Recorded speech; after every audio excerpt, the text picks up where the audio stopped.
Have you ever felt like you were in a place you didn't belong, facing pressures to compromise who you are? Imagine being a teenager, ripped from your home, and thrown into the heart of a powerful foreign empire. This isn't just a story, it's the incredible journey of a young man named Daniel. Our story begins around 605 BC. The mighty Babylonian Empire, led by King Nebuchadnezzar, conquers Jerusalem. Among the captives taken back to Babylon are a group of the brightest and most promising young men from Judah's royal and noble families. Among them are Daniel and his three friends, Hananiah, Mishael, and Azariah. You probably know them by their Babylonian names, Shadrach, Meshach, and Abednego. Imagine their fear and confusion. They were hundreds of miles from home, surrounded by a completely different culture, language, and set of beliefs. But even in this overwhelming situation, something special was about to happen. King Nebuchadnezzar had a plan.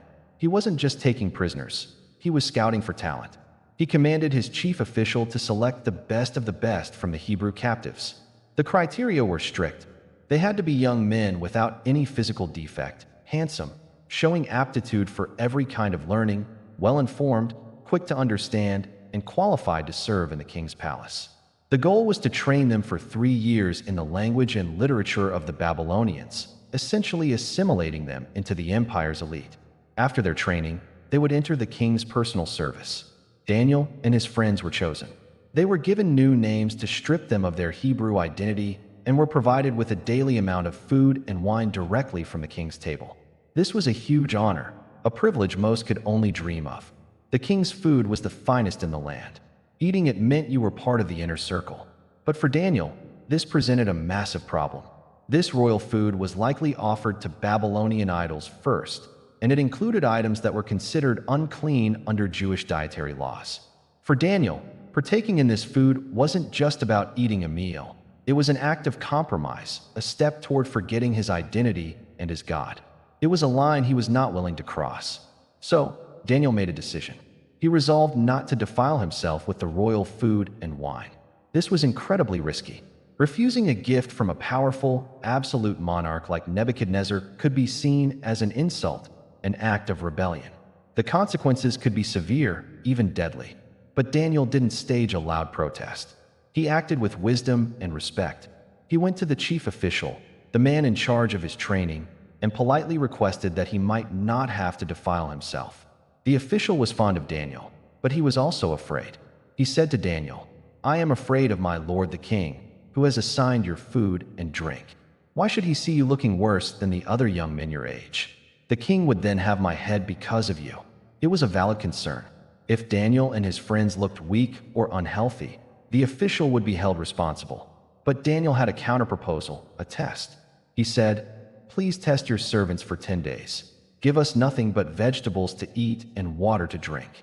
Then compare our appearance with that of the young men who eat the royal food, and treat your servants in accordance with what you see."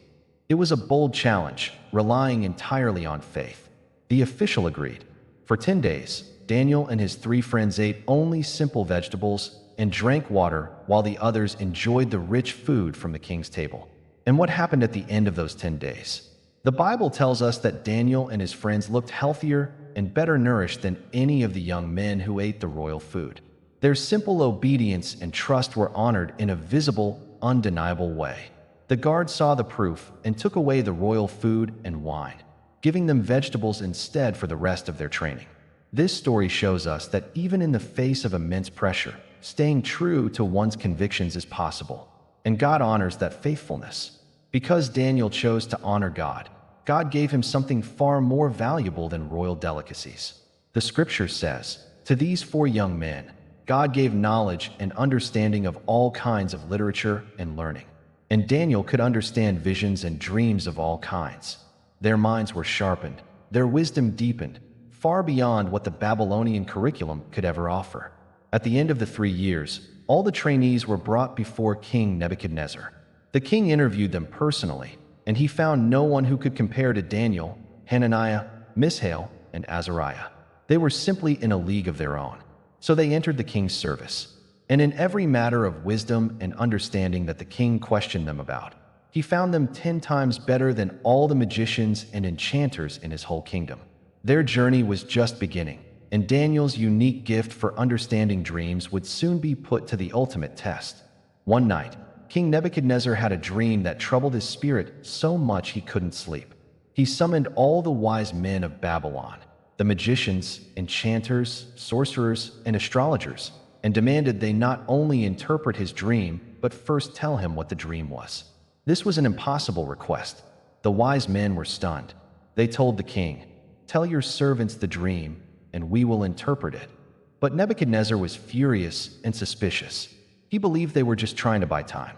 He replied, "If you do not tell me what my dream was and interpret it, I will have you cut into pieces and your houses turned into piles of rubble."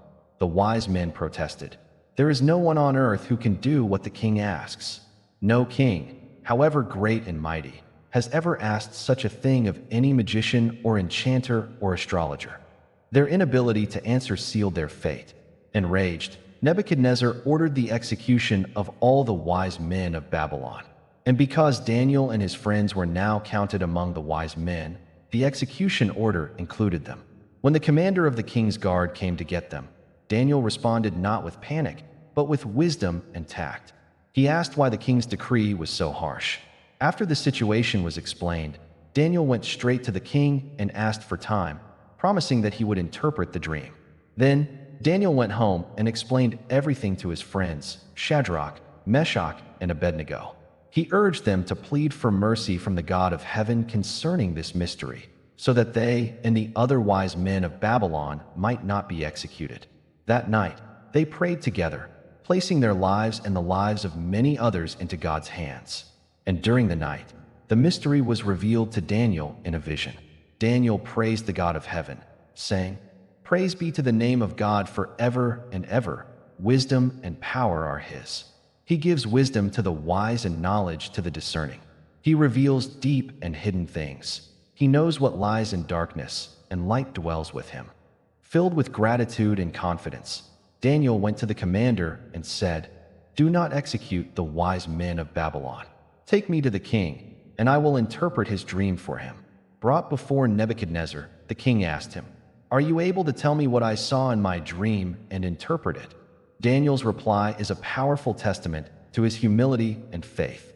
He said, "No wise man, enchanter, magician, or diviner can explain to the king the mystery he is asked about. But there is a God in heaven who reveals mysteries. He has shown King Nebuchadnezzar what will happen in days to come." Daniel then described the king's dream in perfect detail. He told him of a colossal statue with a head of pure gold, its chest and arms of silver, its belly and thighs of bronze, its legs of iron, and its feet partly of iron and partly of baked clay. Then a rock was cut out, but not by human hands. It struck the statue on its feet of iron and clay and smashed them. The whole statue was broken to pieces and swept away like chaff, but the rock that struck it became a huge mountain that filled the whole earth. Nebuchadnezzar was astounded. This was exactly what he had dreamed. Daniel then gave the interpretation. The statue represented a succession of earthly kingdoms. The head of gold was Nebuchadnezzar and his Babylonian empire. After him would come an inferior kingdom of silver, then a third kingdom of bronze that would rule over the whole earth. The fourth kingdom would be as strong as iron, crushing and breaking all the others.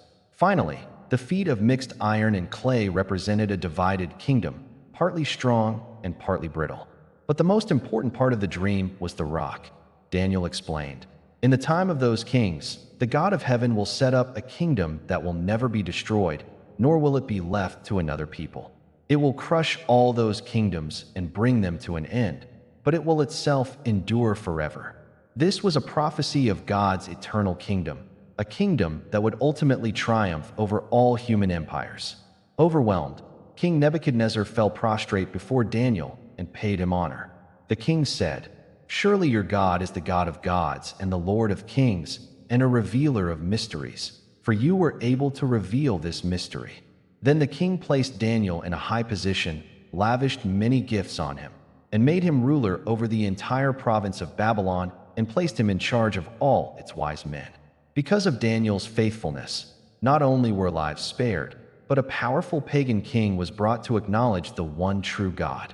Daniel's story reminds us that integrity, faith, and courage even in the darkest of places, can have an impact that